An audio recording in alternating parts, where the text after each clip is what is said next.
Bacaan Injil dan Renungan Harian. Selasa, hari biasa pekan keempat Prapaskah.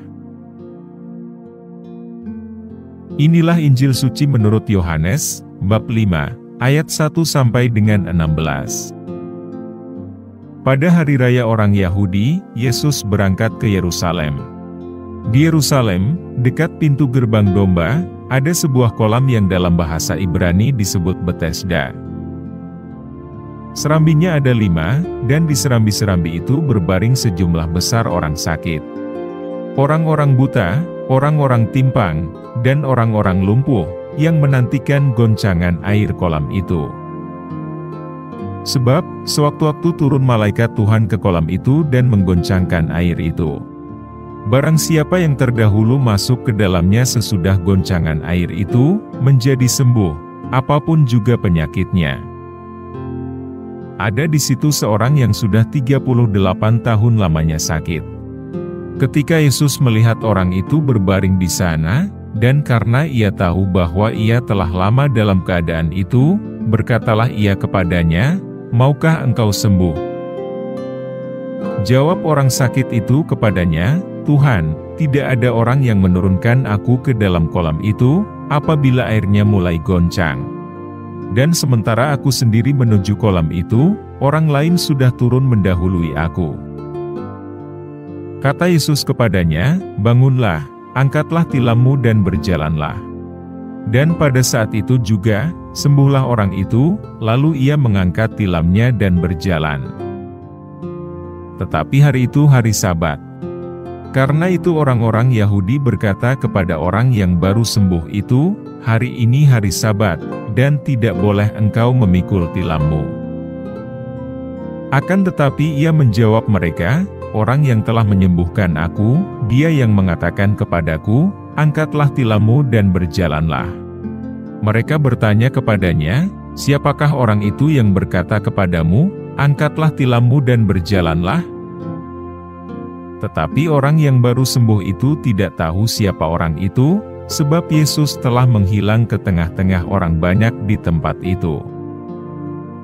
Kemudian, ketika bertemu dengan dia dalam bait Allah, Yesus lalu berkata kepadanya, "Engkau telah sembuh, jangan berbuat dosa lagi, supaya padamu jangan terjadi yang lebih buruk." Orang itu keluar, lalu menceritakan kepada orang-orang Yahudi, bahwa Yesuslah yang telah menyembuhkan dia. Dan karena itu, orang-orang Yahudi berusaha menganiaya Yesus, karena ia melakukan hal-hal itu pada hari Sabat. Demikianlah Injil Tuhan. Renungan Injil. Di pintu gerbang domba di Yerusalem, terdapat sebuah kolam yang disebut Betesda, yang artinya rumah kemurahan.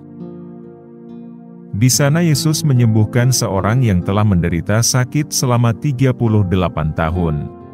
Orang itu menaruh harapan pada air kolam yang kadang bergoncang, namun selalu didahului oleh orang lain. Bayangkan keputusasaan orang itu, saat melihat air kolam itu bergoncang, namun ia tidak pernah mendapat kesempatan untuk sembuh.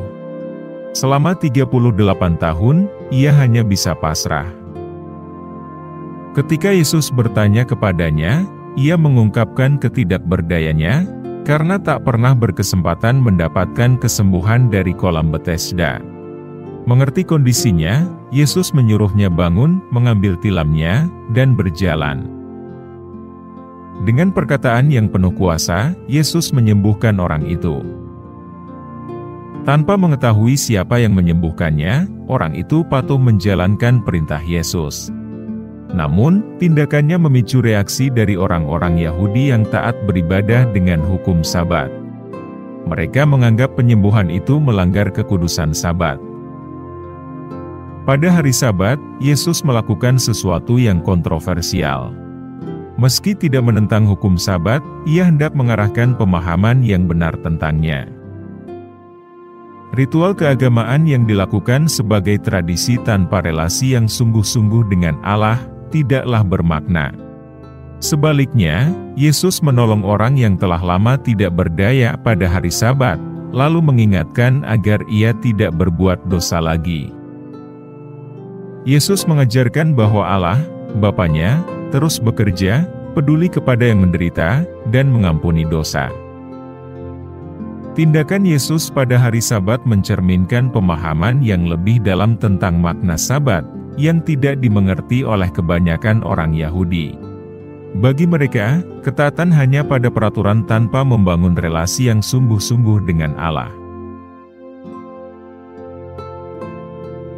Marilah berdoa.